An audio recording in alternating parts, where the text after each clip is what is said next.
Korean street food style গোটা মুরগির chicken fry.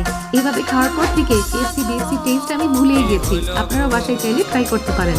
Skin সহ মুরগি নিলে বেস্ট রেজাল্ট পাওয়া যায়। ফিশ সস, সয়া সস, গোলমরিচের গুঁড়া, লাল মরিচের গুঁড়া, আদা রসুন বাটা, জিরা গুঁড়া, তার সাথে লবণ নিয়েছি, হোয়াইট ভিনেগার এবং গুড় নিয়ে সবকিছু একত্রে খুব ভালোভাবে মিক্স করে নিলাম। এখন চিকেনটার সাথে এই মশলাটা খুব ভালোভাবে মাসাজ করবো। করে এটা আমি 2 ঘন্টার জন্য রেস্টে রেখেছিলাম। এখানে আমি ময়দার মধ্যে চিকেনটা একটু কোট করে নিচ্ছি যাতে চিকেনটা ড্রাই হয়ে যায়। এখন ময়দা নিয়ে নিলাম হাফ কাপ, তার সাথে লবণ ব্যবহার করেছি, বেকিং সোডা দিয়ে দিলাম হাফ চা চামচ, তার সাথে ডিম ব্যবহার করেছি, ঠান্ডা ডিম, ফ্রিজের ঠান্ডা পানি দিয়ে দিলাম। সবকিছু একত্রে খুব ভালোভাবে মিক্স করে এরকম যখন কনসিস্টেন্সি হয়েছে তখন আমি চিকেনটা এর মধ্যে ডিপ করে নেব। এই পর্যায়ে গরম তেলের মধ্যে আস্ত চিকেন দিয়ে দিলাম এবং চুলার মিডিয়াম টু লো হিটে এটা আমি সময় নিয়ে ভেজে নেব। চিকেন ফ্রাইয়ে যখন গোল্ডেন কালার চলে আসছে আমি তেল থেকে উঠিয়ে নিব।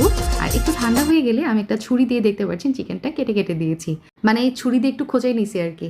এখন সেম চিকেন আমি সেম তেলের মধ্যে আবারও 2 থেকে 3 মিনিট ভেজে উঠিয়ে নিচ্ছি। এভাবে করলে চিকেন ফ্রাই ডাবল ক্রিস্পি হয়। Love this recipe, you should try once.